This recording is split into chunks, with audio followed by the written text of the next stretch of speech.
قبرستان بہت ہی معروف و مشہور جس کو مشہد کا قبرستان کہا جاتا ہے، اللہ ایران جس میں عراق میں، اور اس کو کہا ہی امام علی رضا رحمۃ اللہ تعالی علیہ کا حرم کہا جاتا ہے۔ ایک حرم مکہ میں ہے، ایک حرم مدینہ میں ہے، اور یہ بھی حرم ہے کہ یہاں آنے والا راحت و سکون محسوس کرتا ہے۔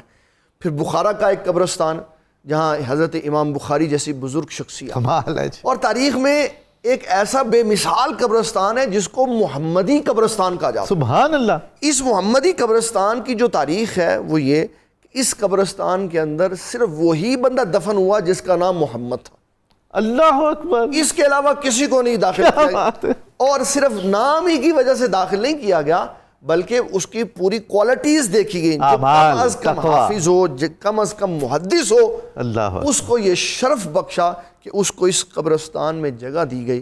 یہ قبرستان محمدی قبرستان کہلایا۔ پھر ایک قبرستان تاریخ میں ہمیں ملتا ہے جس کو قبرستان کہا جاتا ہے، جس میں ہمارے بزرگ کربلا کے شہداء کی جسم اور طرف موجود ہیں، ان کے سر موجود ہیں، اور یہ ظلم کی وہ تاریخ رقم ہوئی جس طرح آج ظلم کی تاریخ رقم ہو رہی ہے۔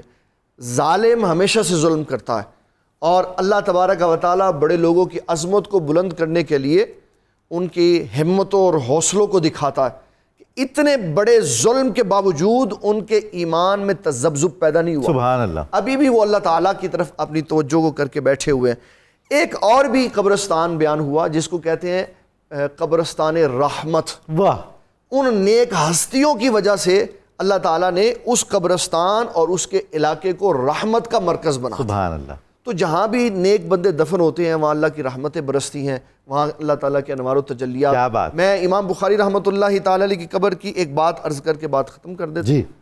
آپ کی قبر انور جہاں بنی ہوئی تھی وہاں مقامی لوگوں کو جنگلہ لگانا پڑ گیا، قبر کی حد بندی کرنی پڑ گئی کہ امام بخاری رحمۃ اللہ تعالی علیہ کی قبر سے خوشبو آتی تھی، اور لوگ اس مٹی کو لے جاتے تھے، یہاں تک کہ قریب تھا امام بخاری رحمۃ اللہ تعالی علیہ کی قبر کی جو اوپر والی کیفیت ہے وہ کھل جاتی اس کو کور کرنے کے لیے، قبر کی حفاظت کے لیے۔ تو پتہ چلا نیک لوگوں کی قبروں سے خوشبوئیں آتی ہیں، برکتوں کا حصول ہوتا ہے، اور ان کے ساتھ والے نظام الدین اولیاء دعا فرما رہے، یا اللہ یہ جو میرے ساتھ ہے یہ اس لیے آیا تھا کہ میں تیرا نیک بندہ ہوں، تو یا اللہ میں دعا کرتا ہوں اس کی بخشش فرما۔ کیا بات ہے، سبحان اللہ، سبحان اللہ۔